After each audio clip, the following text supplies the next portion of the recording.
Καλά, τη στιγμή που έφυγε το χέρι του από τον κόλο σου, δεν κατάλαβες ότι είναι είχε το ρολόι του, κοιτάξετε την ώρα να δείτε πόση ώρα γαμίσετε. Καλά, κάτι ένιωσα από κάμνε τικ-τικ-τικ, αλλά εγώ έντζε.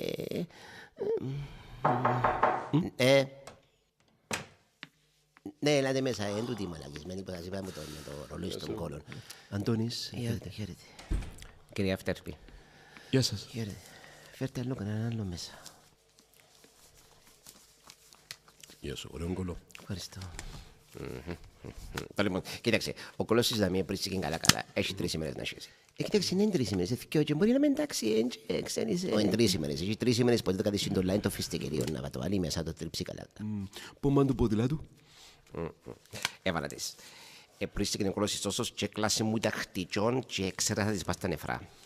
Έχει ωραίο κόλλο. Είναι πολλά άσχημος, αλλά αρέσκει μου. Κοιτάξτε, είναι ανάγκη να μιλούμε για τον κόλλο μου, σας παρακαλώ. Κοιτάξτε, αισθάνομαι εντάξει. Να πάω σπίτι, έφαγε το πορτοκόλλο κάσουν και νομίζω ότι... Πρέπει να σε εξετάσουμε καλά-καλά ο καθένας, να δούμε τι μπορούμε να τσακάρουμε, να βρούμε το ρολόι που τον κόλλο σου. Κοίταξε, έχει και έναν αλάρμ πας στο ρολόι να παίξει. Εγώ πάντως δεν άκουσα το πέρα. Εγώ νομίζω να εξετάσουμε. Κυρία Φτέρπη, τώρα να μείνει εκεί.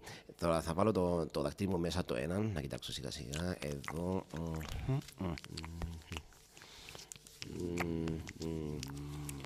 Ερούφισε το κόλλος σου. Πάντως αισθάνομαι το ρολόι πιο βαθιά νομίζω, επειδή σαν μου να πήγαινε κάτω.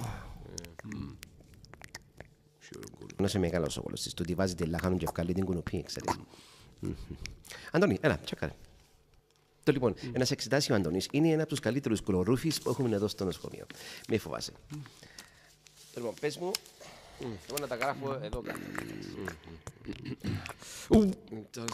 Σιγά σιγά. Ναι, το λάριγκα μου πρόσεχε. Ναι.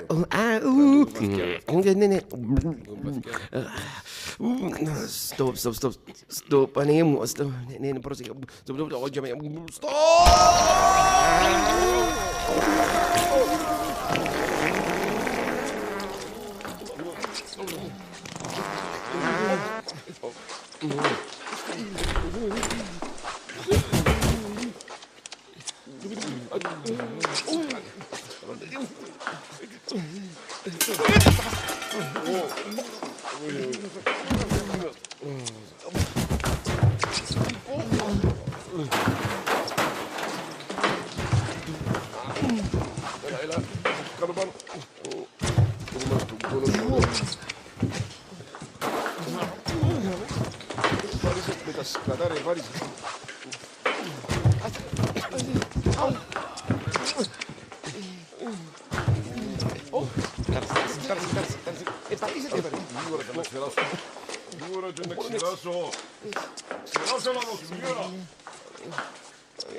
Sorry.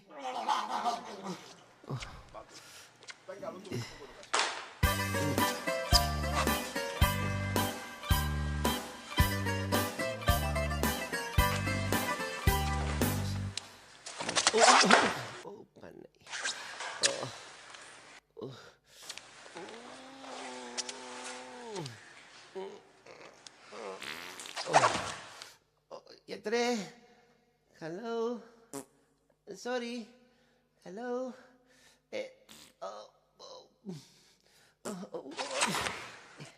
βρείτε το ρολόι.